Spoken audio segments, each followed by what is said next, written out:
It's starting recording, so take it away, guys. Take it away. All right. Hello, everybody. My name is Sal Olivares. I'm a department chair for the foreign language here at Alvin Community College. I do have my colleagues. I do have Professor Amy Thurbrooks. I do have Professor Carrie Hartfield, English professor, Dr. Richard Tibb, and of course, each one of us will be talking about something in regards to navigating the dual enrollment. And of course, we're going to talk about discipline, classroom management, grades, and parent complaints. I did share the agenda with each one of you on the chat. So if you want to have an idea how this is going to go, this will give you an idea. Each one of us will talk for 10 minutes and then we'll have 5 minutes for discussion. I know it's just 5 minutes, but we only have 1 hour. There are a lot of things we can discuss, but if we're just going to go over the basics and feel free to put anything on the chat, okay? So let's get started with classroom management. Professor Carrie Hartfield, would you please get started?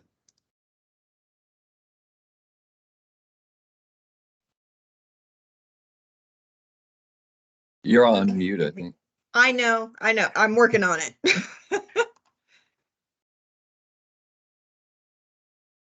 Okay, so I'm Carrie Hatfield. I am an English instructor here at ACC. I realized yesterday that I've actually been teaching dual enrollment for 11 years. So I've kind of seen a lot. So classroom management, first of all, if this seems a little elementary, it seems a little K through 12. It is. So I originally came from a junior English teacher setting. I originally taught 11th grade English. But if you're going to break classroom management down, the best way to do so is by basic management types. So here I've got a chart that is the four main classroom management types. We're not really going to talk about uninvolved because that kind of I think I've only ever known one uninvolved professor. And it was somebody that was not doing their job. So, but if we go ahead and start with authoritarian, that is a what I say goes attitude. You are in absolute control of the classroom. It is not democratic. It's rather inflexible. It tends to incite rebellion amongst students, and it makes instructors miserable because the students won't do what they want. And then inflexibility is kind of detrimental in a dual enrollment environment because because things change at a moment's notice. Um, and then also it's punitive and it emphasizes the high school setting over college results. Then the next style, I'm going to skip ahead to permissive. Um, and that's really no guidelines. Students don't understand what's expected of them. Uh, it's indulgent. The possibility of trouble with campus administration is pretty high. If you are a permissive instructor, then the students will walk all over you, and B, the administration will have a problem with it. And it's focused on appeasement. So it reduces behavioral and academic expectations to high school level again. So we're talking about it being high school rather than college level. Then the last one I want to talk about is authoritative. And if you notice, this is the thing I have the most information on. um, and that is it's assertive and supportive. and it inspires students' confidence in you and themselves. Also, something that I like to say about my students is that students generally rise to the level expected of them. So that's so if you are assertive and supportive and they know that you're confident in them, they can deliver higher level results. It's flexible. It's possibly, which I think is possibly the single most important characteristic when working in dual enrollment. There will be a fire drill on the day of your midterm. Students will leave for another campus before your class is over. You might teach in 3 different classrooms every day. All of these have happened to me, most of them in the same year.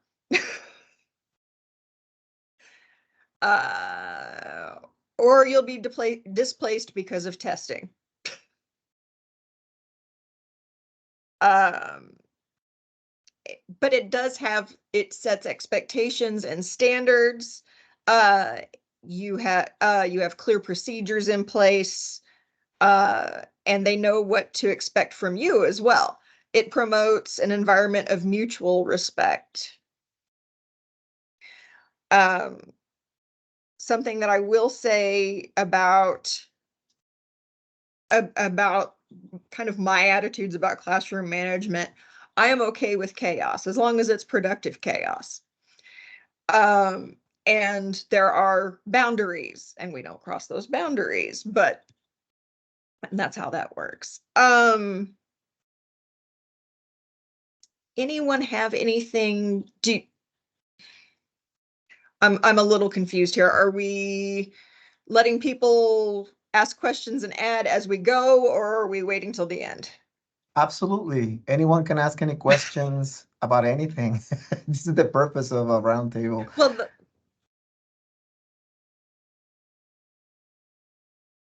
anybody have any questions, comments?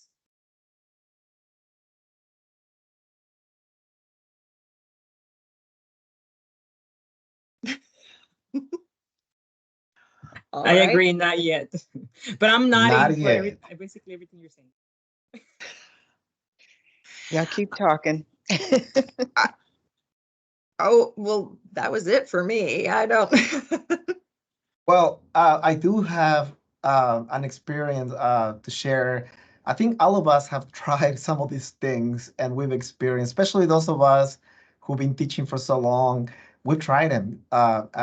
Those of us that are a little mature, I think that's the way it used to be like 30 years ago. Probably that's the way we learn in elementary. And little by little, things change and we've changed ourselves. But I think that's my experience teaching for this long with the dual enrollment.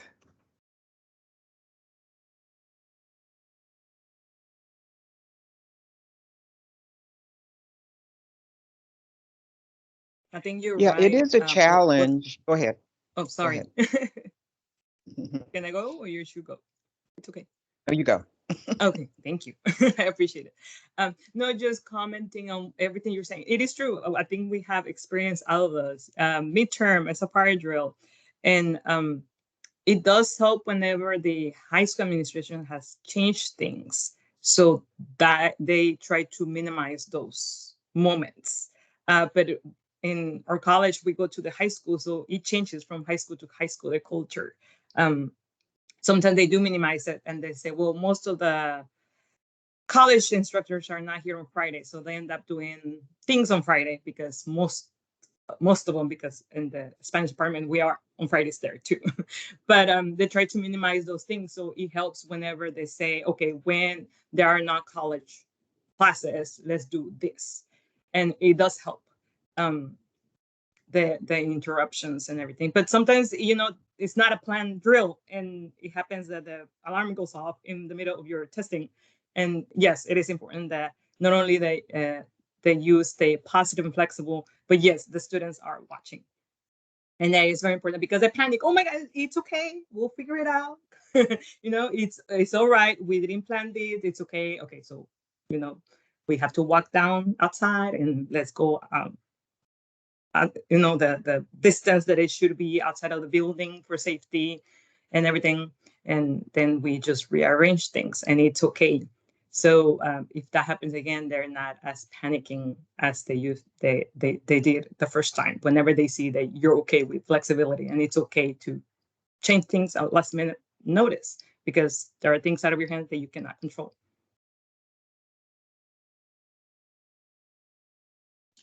Right. I'm wondering if I can get some help on this one, because I'm all okay with flexibility. However, the signing in process, signing into the Skywards and then signing into Alvin attendance, that's a dual kind of thing to do. But because of all the security that is required now, sometimes you may get a different computer when you go into a high school. And so you have to start that authentication process all over again. And I get the meaning for that, but if there was some way that we could find an easier process, because while you're in and you're trying to get the screen right and getting things on board, you've lost about 5 or 10 minutes, and during that time you've lost students, you've lost their attention. And so I don't know if anyone has found a way around it, or am I just overdoing things? Sometimes I'll take ACC attendance afterwards, but I have to do it that day, because when that day passes, you can't get back into Skyward to find out, you can't get back in to see that attendance the day before. So I'll just stop right there. Somebody has their hand up. Yeah. Yeah, that's me. Okay, let me read. So yeah, what I do is I only take attendance on Skyward, and before I leave, I'm on the 3rd floor at Shadow Creek. So I don't want to go with the students through the mess going down the stairs. So I go where the secretary sits, and then I do my attendance at ACC. And it takes only 5 minutes, and that's exactly the time it takes for all the students to clear the hallway, and then I leave. So that takes less time. Sort of, yeah. And that helps out. That helps. For the technology that you were mentioning, that yes, sometimes it does. I have been sitting also at Turner, and I'm telling the students, okay, I am logging in again, because it's asking me for all this logging in information. So one thing the students are used to, and actually that's one of my comments in the part that I'm presenting, that you should take advantage of the things they're used to. And what are they used to? They're used to warm-ups. So have an activity ready for them to work on, so they can come in, settle in, and start working while you take attendance. So that's a possibility. Okay. All right. Because I'm 11 years, I'm relatively new at this. This is probably, I started during COVID, so I'm still learning a lot of ways to navigate through dual enrollment. There are 2 people with a hand. John? Yeah, just really quickly and really briefly. I'm in the habit now, for any of the campuses that use Skyward, there's a mobile app that you can use. And you can actually avoid using the laptops in that case. It's helped me tremendously. And honestly, I think it was I forgot which school it was, where, we have the contract with the school where one of their staff actually does attendance for you. I watched her pull out her phone and do attendance on her phone that way. And so that avoids, frankly, all of the login issues that I've run into in the past. And it actually set up with a 4-digit number code. So you just 4 digits, you're in, and you're good. Of course, it's an additional software, and yes, most of us are using a personal device, so you get to make that judgment call. But I've been doing that, and I know a lot of other people that have. And honestly, a lot of the faculty, or like a lot of the staff, like at the schools themselves, that's what they're doing to take attendance anyway, because that's actually how I learned about it. So just wanted to make that brief suggestion for anyone that's comfortable with it, of course. Thank you, John. That definitely helps. I do use the app as well, because nowadays, for example, those of you that teach in Turner, you have block schedule, they're longer. But those of us that are at Alvin High School, the Alvin ISD high schools, they're 50, 48-minute period. So you can try to log in and do all this attendance and then log back in to do your PowerPoints and teach your lessons. You will lose 10 to 5 minutes. So to be more effective, definitely the app it's a great thing to use on the phone. All right, so we're moving on. Now we're going to talk about grading with Dr. Richarte. Go ahead. Hi, let me share my screen with you. Where is it? I don't see my PowerPoint. Okay. Okay, I practiced and it's not showing the way it was before. I apologize for that. It gave me a list before that I could just pick my PowerPoint and now it's not, and I don't know why. Okay, so I'm gonna go the other way, I guess. I'm gonna do my whole screen and then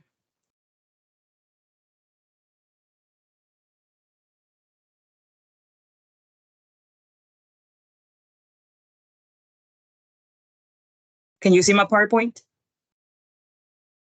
Yes, okay, thank you. Okay, so I am Dr. Richarte. I'm from Alvin Community College and I'm in the Department of Foreign Languages, and that's my email. So first, the description of the dual enrollment students that we have at our department is that the TISI is not a requirement. So most of our students are not college ready. And many times it's the first college course they have ever taken with us. So it's setting up the stage for their college career. And since they're dual enrollment, usually they take 7 to 8 courses, and Spanish is usually at the bottom of their to-do list. So many times they apply habits that may get them to pass high school classes, but not courses in higher education. So what are these habits? So that's why I put it high school cultures versus the higher education. So possibly they have little or no class notes. And if they have some class notes, sometimes they're incomplete or incorrect. They work in class if they do, and sometimes they may not do homework. Some high schools have a no homework culture. And then I put deadlines. They're not used to deadlines most of the time, and they submit assignments at their convenience. Sometimes they do work hard, but only before grading reports or near the end of the semester. For them, planned absences, the students sometimes just disappear. And of course, that has to do also with little or no communication with the professors. And during excused absences, many times they don't make up the work, or they make it up, but with low quality. So they're still Fs. So of course, we want to help them do a successful transition to the college university culture. And this is one that probably everybody's familiar with. The quote, "Tell me and I forget, show me and I remember, involve me and I understand." So using this, our department has made changes.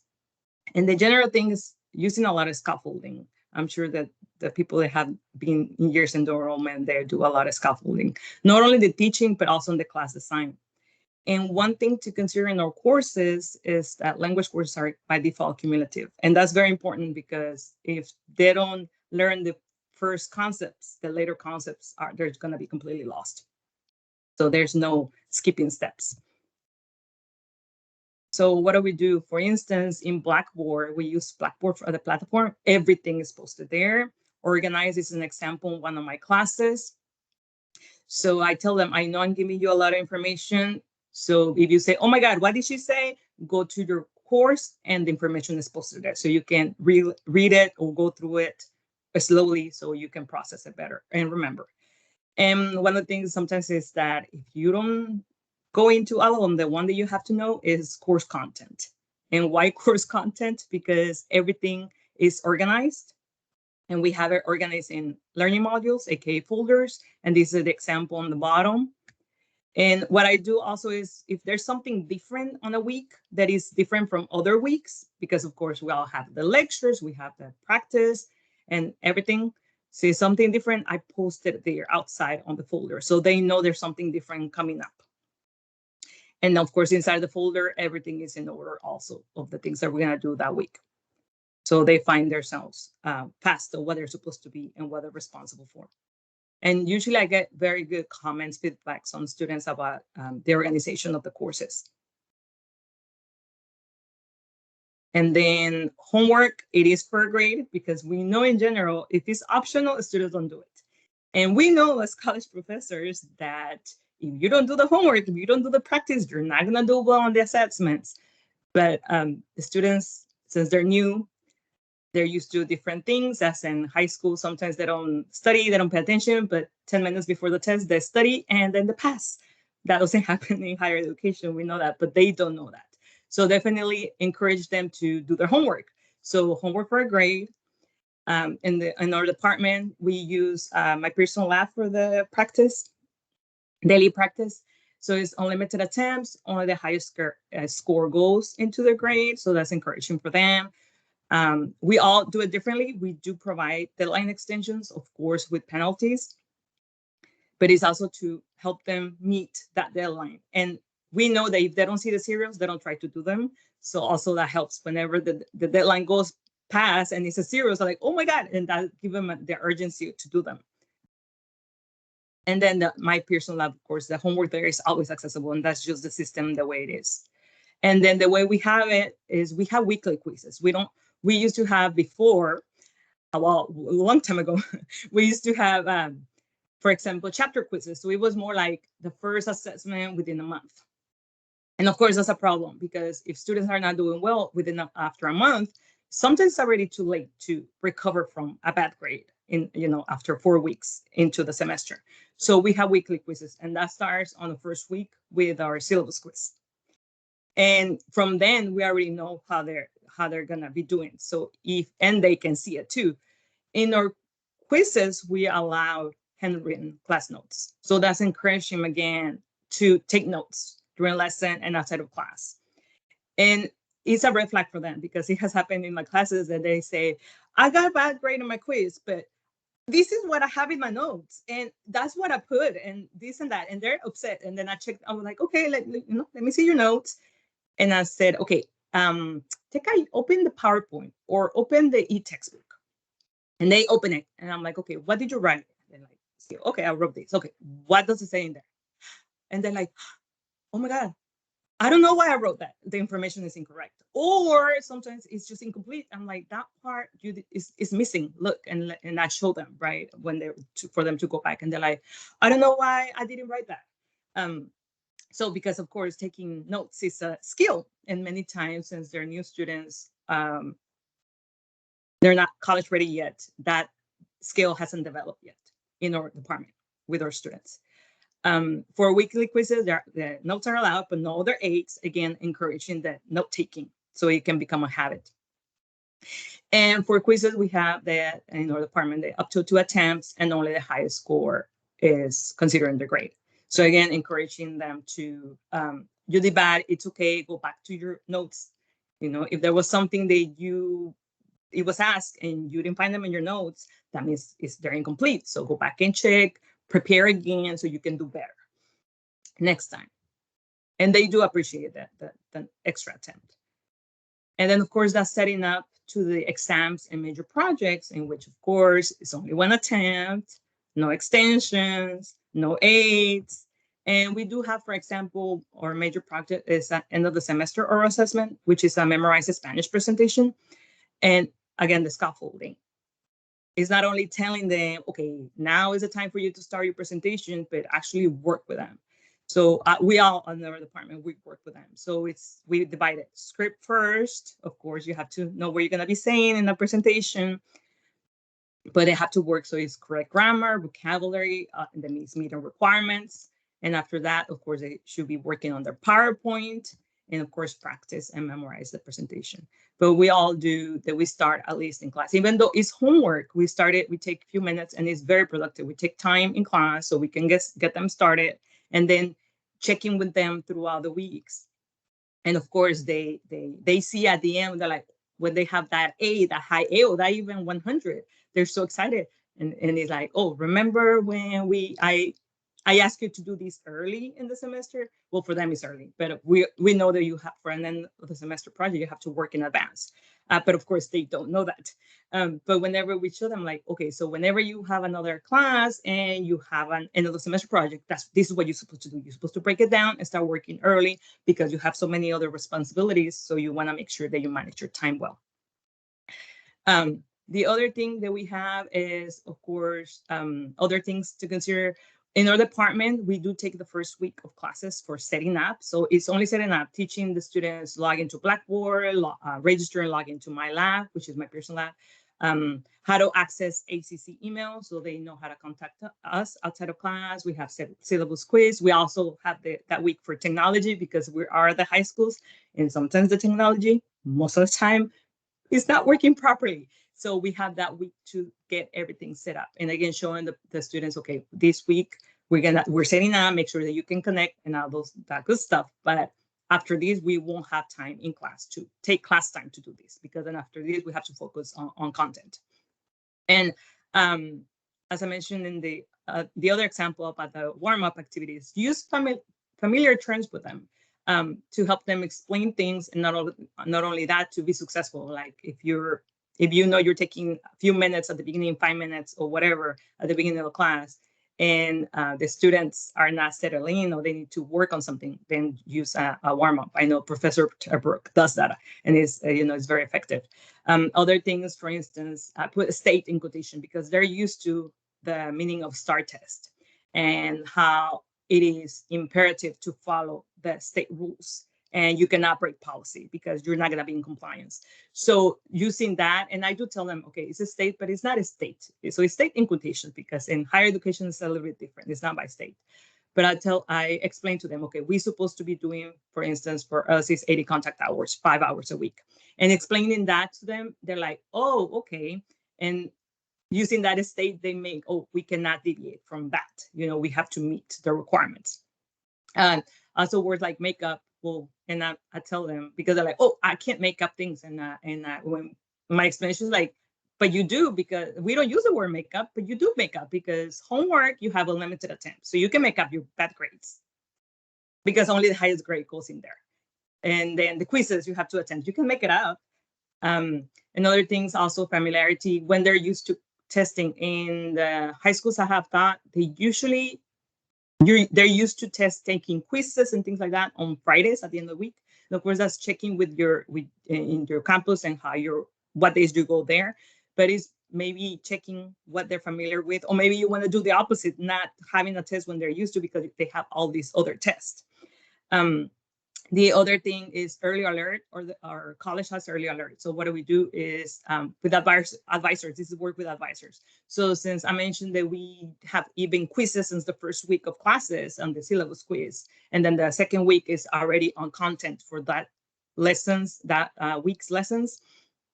We know who's not taking notes. We know who's not passing. Sometimes there are students that are already failing sometimes even the first week with the syllabus quiz. So that early alert is that we submit a form, and it goes to the advisor in telling them that what we have done is usually that we already talked about, with the student, and either the student's not responding, or the student says, yes, I'm going to do it, but they don't do it. So by the second, third week, you can already send an early alert to help them. Maybe they have other, too much on their plate. Sometimes they're taking all these other advanced courses. So they really don't have enough time in their schedule to make for other work. Or sometimes it's just, again, time management. They're new at this. They don't know how to deal with so many responsibilities at once. And sometimes that is true. So they get tips from the advisor, of course. And I also give them tips on how to do time management to help them, use tools and keep up with their assignments and things like that. The other thing, also planning, and it does help with the teamwork with the high school administration, in which they tell you, okay, this is going to be a drill. Like in Turner, they tell us this is going to be a drill. And when I'm in Shadow Creek, they also do that. Though these days are going to be a drill, so it helps you plan, so it's not gonna disrupt your planning, so you can rearrange your schedule. And definitely, as our colleague mentioned, flexibility, because sometimes there are things that you cannot change, like the fire drill that goes off on its own. And even things like sometimes we know you're supposed to meet your deadlines and things like that, but students, many times I have noticed that they do talk to me before a deadline and they say, well, I do have a planned absence and it's going to be in this day. When can I come in and do my quiz, for instance, because that's the one that I have to proctor. We have to proctor. Homework and everything is online, so they can do it anywhere as long as they have internet connection. And then I discuss that sometimes it's not before they leave, sometimes it's after they come back, and that's okay, because the point is they talk to me. So encouraging the communication with the professor, because they're not used to talking to the professor, to the instructor, because in the high school, usually the teacher does everything so the student is successful. But in this way is teaching them to be responsible for their own learning, for their own grades, and of course doing that scaffolding with them. And one thing that I wanted to share with you is in our department, we have 80% success rate, and that's counting A, B's, and C's, not D's and not F's and not W's. W's are also, in this success rate, the W's are also considered like a failure. So even if we wouldn't count the W's, or success rates in the department will be higher. So things that we've been doing, this shows that it is working. So I don't know if you have other things, questions, comments, and that is it for me. Let me stop sharing. There it is.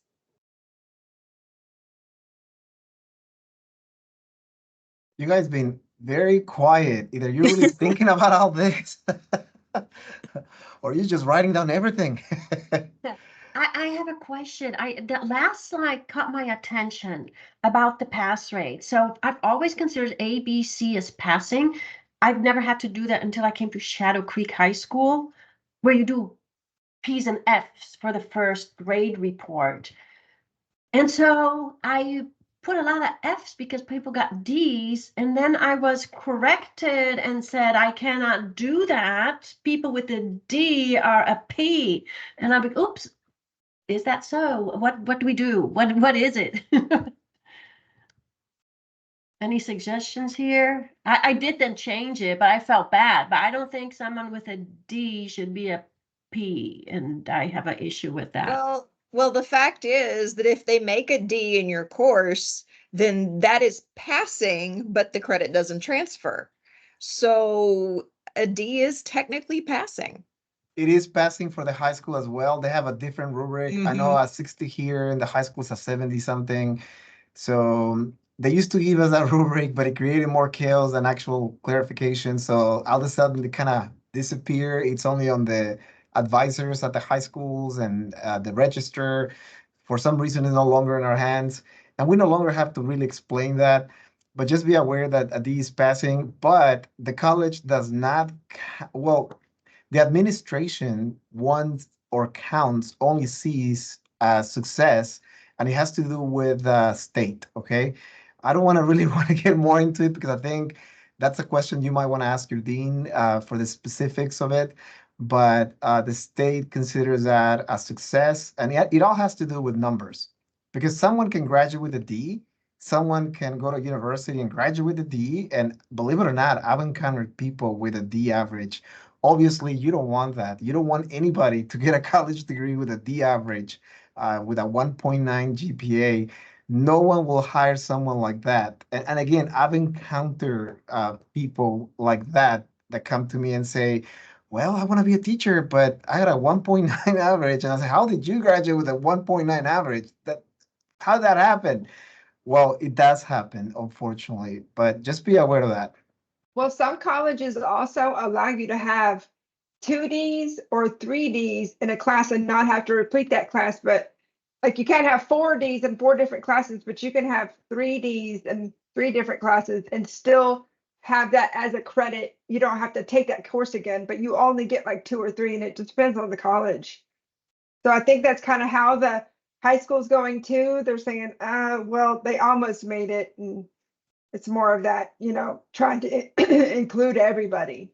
So I think that's what's going on. I know what I do is I send them their percentage that they have after, because they want it like within a week that we first start. So I give them their percentage that they have within that, that first week, and I put a grade with it, so that way the person can see their percentage and their grade at the same time. So I've never sent a P or an F to an advisor that wanted the grades. I've always given the student's percentage and what the grade is for my college class. So if you want to take a look at that, is your percentage between 60 and 70%? Well, if it's 63%, that is a D. I've never given a P or an F. I've sent them exactly what their percentage is, and then what their percentage is on our scale as to what grade they would receive. So that's what I normally do. Yeah, that's a Shadow Creek, or I think, I don't know if other schools are like that, but I have to do a P and a F. So thanks, Tom. Oh yeah, the PNF, it's more like a progress report. It doesn't really tell much. What I tell parents when I know I'm supposed to talk about parent complaints and I kind of getting ahead, but I tell parents, watch the orientation with your college student, and in the orientation, I show the parents how to check the student's grades. So that way you can have an updated grade in this class, because P or F doesn't really tell much to the parents. And ultimately, with the dual enrollment students, it's the parents who typically complain, and they want more information about why is this grade. Yes, and that's another thing in our department. We always keep up with the grades in Blackboard. So within the first week, every week since then, there's no excuse. That progress report is way too far from when they know what's the grade. So I always remind the student, the progress report is coming up, but you know what's your grade here. And whenever I post weekly announcements, I always post the end course averages, and then I make sure that gets sent to their email, because parents check those emails also. So it's to help them if they're like, oh, you don't know your grade, but the professor is saying that you do know your grade. And yes, with the orientation, I also have a video orientation. I tell them there too. Does anybody have any more questions, comments, anything you would like to add? If not, let's get to the fun part, which is complaining and also discipline. Professor Terberg, go ahead. Okay, I should first start with, can you all hear me? Yes? Yes, we can Okay. hear you. We should first start that with flexibility and technology. As soon as this started, the Wi-Fi went out at the campus I'm at, because I had class today, and I am currently on my hotspot. If it dies, I am very, very sorry, but I hope that it will be okay. So talking about flexibility and technology, I thought I would just throw that out there. So let's see if I can share my screen. I had hoped to be able to do all of these things early, but as I said, we had a little moment. So let me see. So I just share my screen then, I think. I want this. What do you all see? You're can see the opening your PowerPoint. PowerPoint. Yes. Yes? There you go, your PowerPoint. All Yes, we can see the right. PowerPoint. Go So ahead. it worked. Okay, wonderful. Let's see. Okay, so this is discipline in a dual enrollment classroom. And so the idea is maintaining appropriate classroom decorum and addressing behavior issues as they arrive. Maturity is different in high school than it is in college, as we know. Even though they are college students, they are high school kids as well. Okay, so typically, discipline is going to come up for any number of reasons. Some of them we can control, some of them we can't. One way to kind of control it is just to kind of be ahead of the game. You can avoid things or resolve them quickly if you just have really clear expectations and just set that up from the very beginning of class. On the first day of class, I just made a very kind of simple first day PowerPoint and just things that you should know, things that are expected. We are going to follow all the ISD rules. We are guests on these campuses. I can't just decide I want to do things differently, nor would that be a good idea anyway. In addition, we have to follow the ACC practices. And of course, every professor has their things too. I don't enjoy students crowding around the door at the end of the class period. There's no reason for that. They should be working bell to bell anyway, so they can stay seated. And then when they're ready to go, then they can go. Sometimes good classroom management will just kind of take care of some things, not always, but sometimes. A seating chart, these are high school kids. One would think you wouldn't need a seating chart, but sometimes you do. And they're used to that. It's not even really something that kind of throws them off usually. It helps with attendance too, especially at the beginning of the semester. If you put them in alphabetical order, you can just quickly go down, or if you just let them choose, and you can do that and see how it goes, and then make that seating chart. And then if you have a big class, you can kind of quickly look around and say, okay, I see 3 empty seats. Let's see if we can figure out who's missing today. Now, sometimes you want to change that chart every now and then. Maybe, every chapter, by every topic. And sometimes if it's working, there's no reason to change it. If it's working okay, then let it keep going. I do like to have students be able to help one another and work together. I think it takes some of the, I don't know, apprehension maybe out of trying to speak a second language. And so sometimes just, having that friend to support, maybe I don't call on one person, I call on the team, and then they can work together to answer it. And so it's kind of fun if you do change the seating chart, they get new friends to work with. But that, of course, is up to everybody. Age. These are college students, but they are children. We have 14 and 15-year-olds in these classes, and 16 and 17, and there's a difference. 16 and 17 starting to look a little more mature. 14 and 15 probably not so much. With everything that comes with it, attitude, lack of filter, immaturity, silliness. That's kind of fun sometimes if you can take that and kind of use it to your advantage.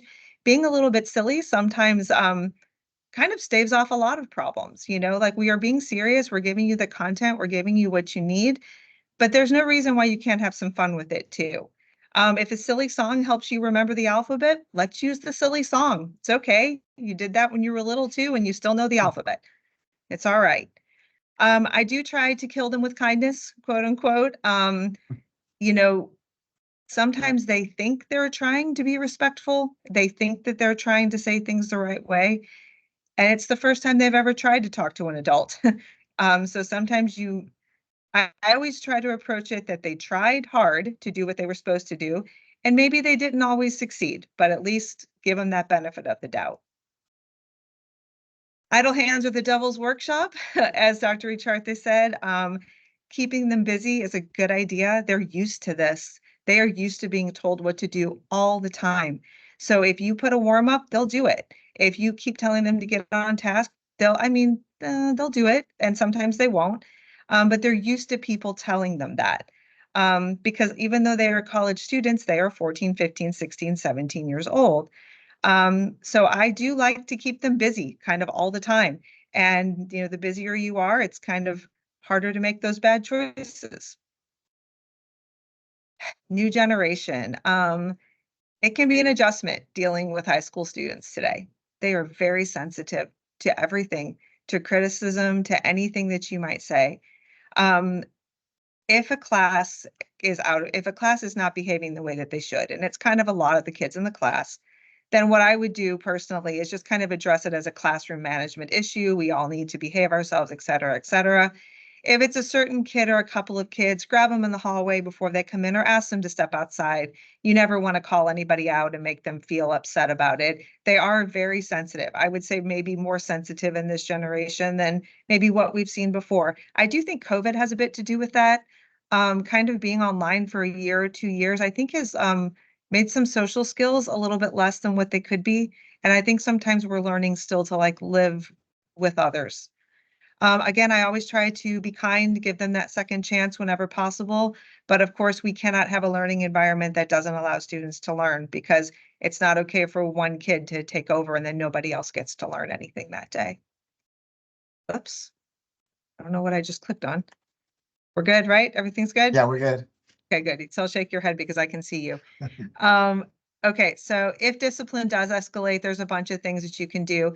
In most of your rooms in a high school setting, I'm just looking because I'm looking at the call button right there. There's actually a call button, so you can click on it and somebody will come immediately over the loudspeaker to see what you need and send help as needed. If it's not that kind of an emergency and it can wait until after class, then it's always good to approach the associate principal, the assistant principal, or the ACC counselor or the high school campus counselor. And then they can help you kind of with next steps. If the student needs to be written up, if parents need to be called, APs can do that. The assistant principals can call parents, right? Because it's based on bad behavior in a classroom. We can't really do that because of the FERPA.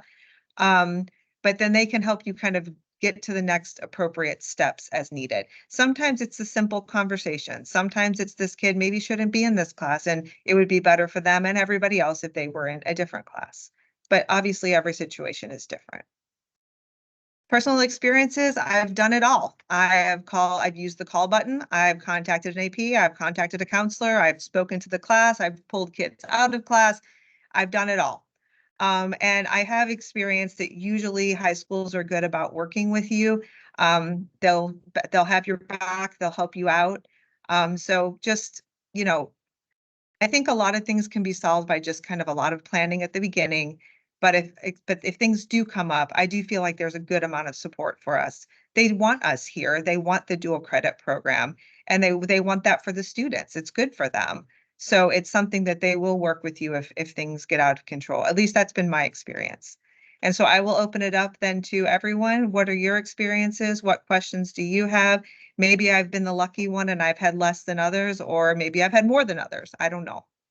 So thank you for listening, and whatever anybody would like to ask, then we can do that. I don't know if I couldn't see if there were any hands go up or any questions or anything. So if there were, no, I don't think so. No, thank you. My hotspot stayed on. Yay. All right, no questions. Would you like to add anything? No? Are you ready for the fun stuff, which is parent complaints? I guess so. So it's my turn. Let me go ahead and share.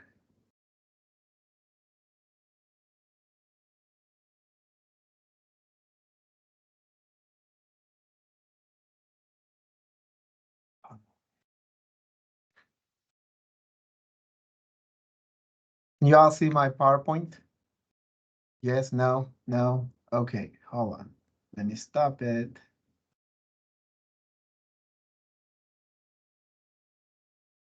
I saw it at first, Saul, and then it went away. But at first it did open. Let's try that again. Can you see it now? Yes, we can see it. All right, so this is my part, and it's parent complaints. This is the fun part, right? This is the part where we all have to, well, I will say this is territory that college, universities didn't really have until dual enrollment. So it's been a learning curve, and dealing with parents' complaints can be tough, and understanding the motivations can be helpful first step. The very first thing that I like to say is that all parents want the same thing. They want what is best for their children. So today, I would like to talk about the different characteristics of parents. All of us are professionals, we prepare, and we go by the policies and rules. But what we get, it's different depending on what the parent characteristics are. I would like to talk about the helicopter parent. What are the characteristics of the helicopter parent? Well, this is a parent that is extremely involved in their child's life, micromanaging schedules, academics, social interactions.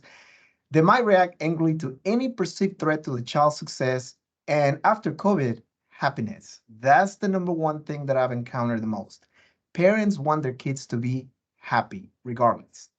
So often blaming teachers, instructors, and the school of everything that goes different than what they planned. I can tell you that the possible reasons might be that they might have high expectations for their child, which is acceptable, but also fear their child won't succeed without their constant intervention. And we can feel somewhat harassed because, every single thing they immediately email you. For example, if there's a pep rally and their kid it's going to be absent for the pep rally preparations, they want to make sure that you're aware that on the pep rally they sent you that email.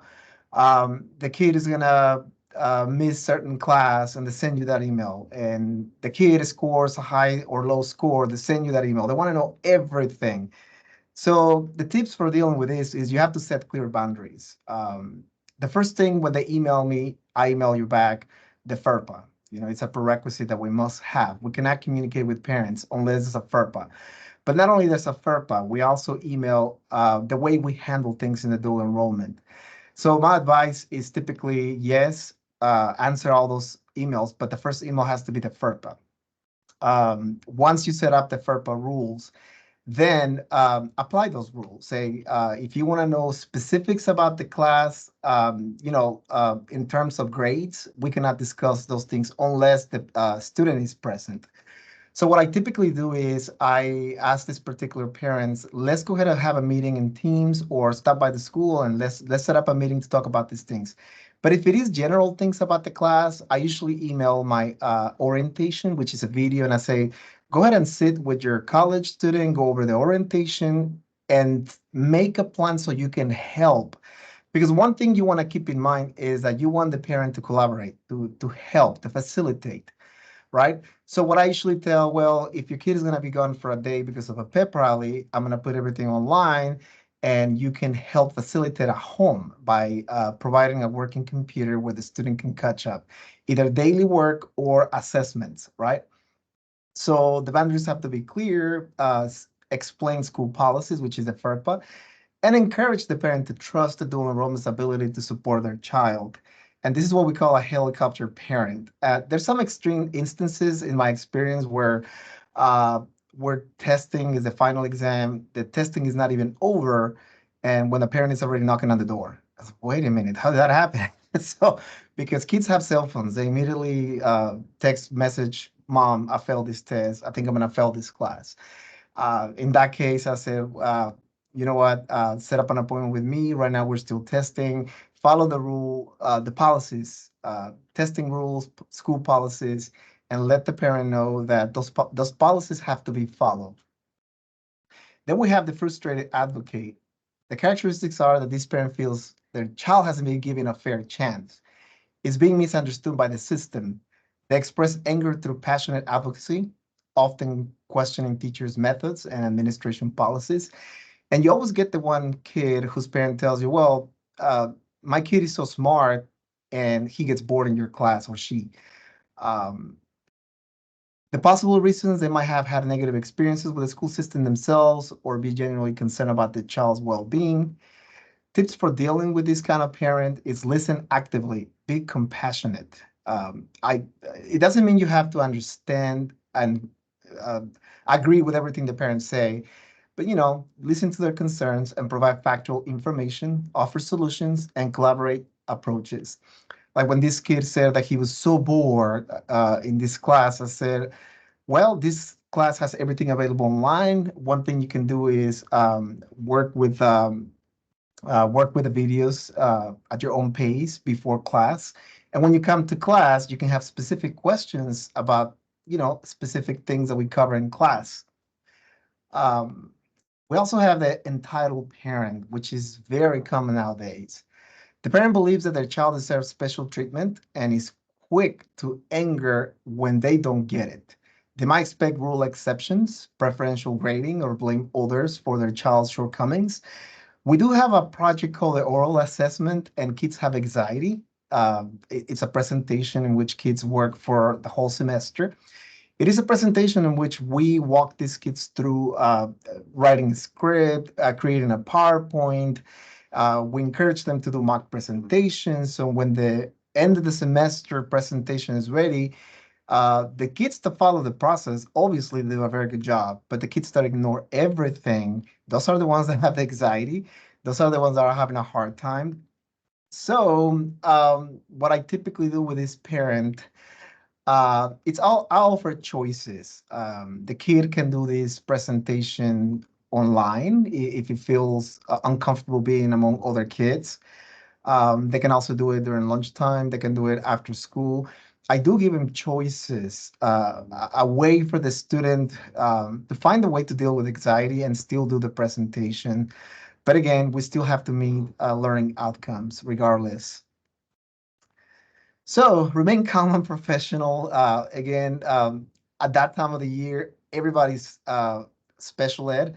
And typically what I said, well, we don't have the modifications, therefore we cannot provide any modifications or exceptions. For example, can my child not do the presentation because of anxiety? No, we still have to work through, and you still have to find a way to help your child so we can still do the presentation. And then we have the disengaged parent. This parent shows little interest in their child's academic and social life. At school, they might become angry when contacted about issues, feelings are overwhelmed with being blamed. At the dual enrollment, we don't contact anybody. It's the advisors who contact the parents.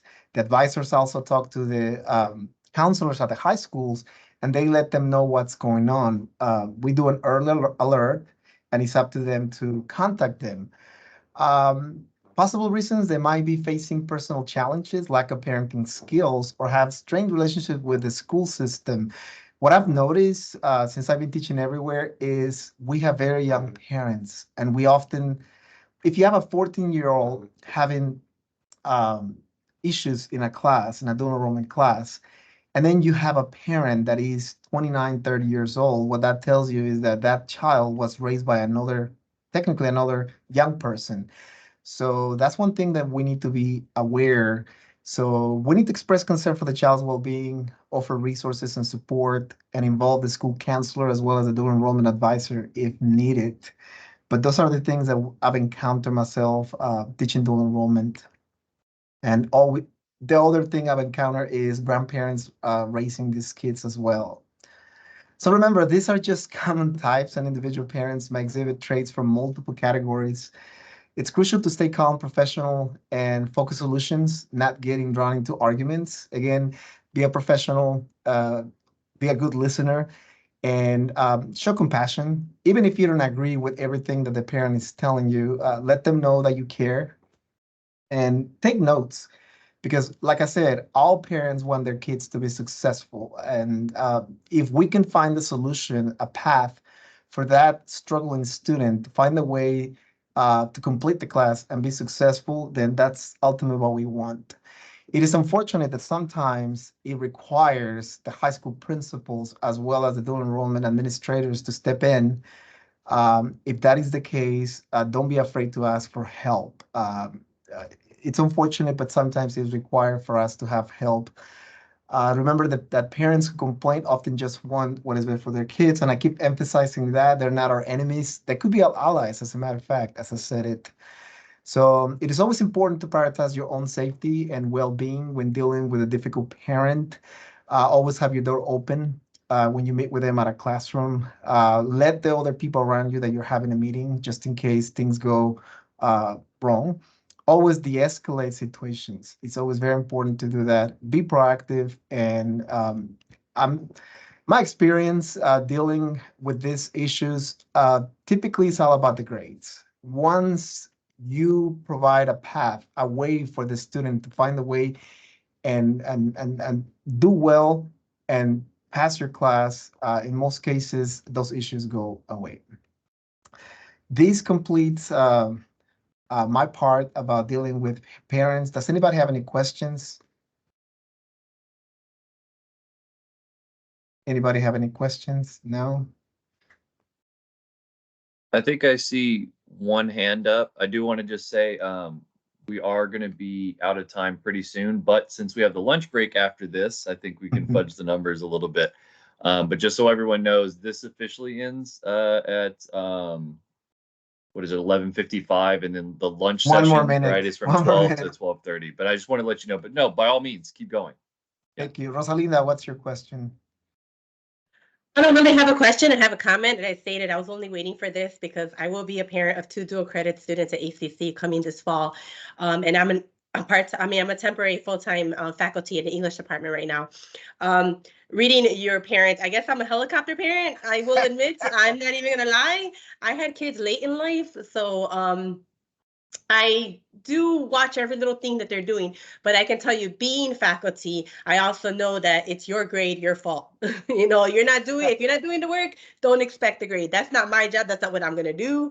And they're pretty much aware of that it's their responsibility. If they're going to move forward with this, they need to give the effort and make sure that they're working with the professors, whoever they have, and communicating. That's a really, really big thing for me. And so I'm hoping that I can loosen that helicopter title for them, for their sake, and for all of you, whoever ends up with my girls. Anyone else? Feel free to stay. Technically, we've concluded our session. Feel free to stay and share anything you would like to share. Like I said, your comments, your opinions, your experiences, they're all welcome. One comment about preparing for a meeting, for instance, and even if the meeting doesn't come up, but it's always very important that you document everything. So it is important from the beginning to have, you know, those early alerts. That's documentation. When you talk to the student, follow up with an email. Oh, we talked about this. You know, you said you were gonna do this. Put it on writing, because those are the ones that are gonna help you and save you at the end. Whenever the parents say, for instance, oh, I didn't know. Oh, you know, I'm really sorry you didn't know. You're not, and that makes sense. And I always say this, and honestly, that makes sense. You're not the student in my class, but your college student did know. And here's the proof. And we have been supporting your student. Your student is not on his own, or his own, or on their own.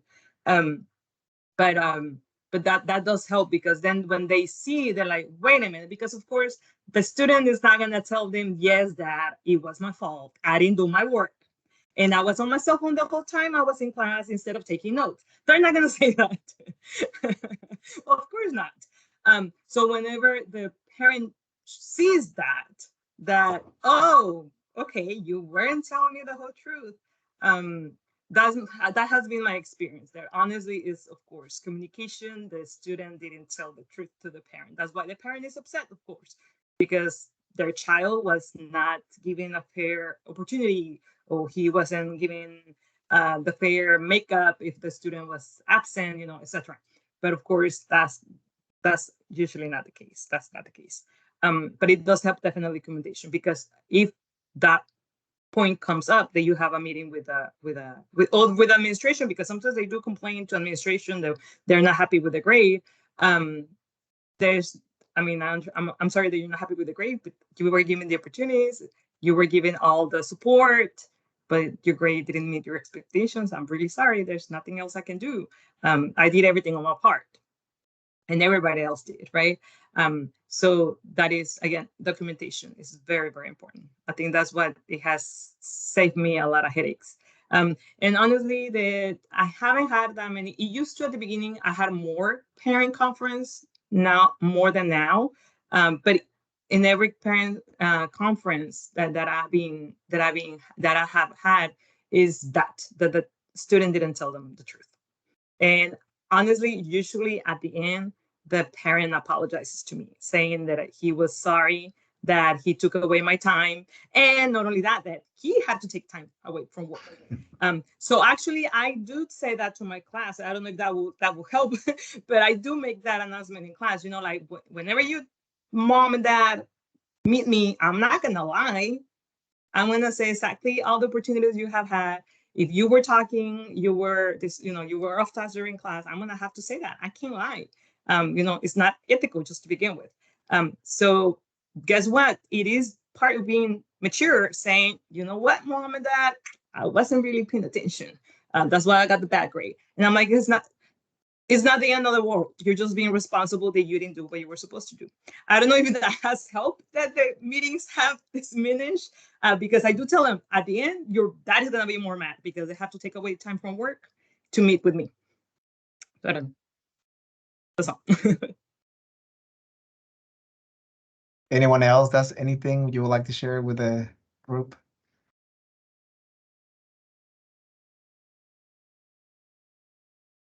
Well, I hope you gather some information that is useful for all of you. I personally listened to all of you, and looking at the chat, I can tell you that I got a few pointers that will be useful Thank you everyone for joining us, and thank you all those of you that were part of this.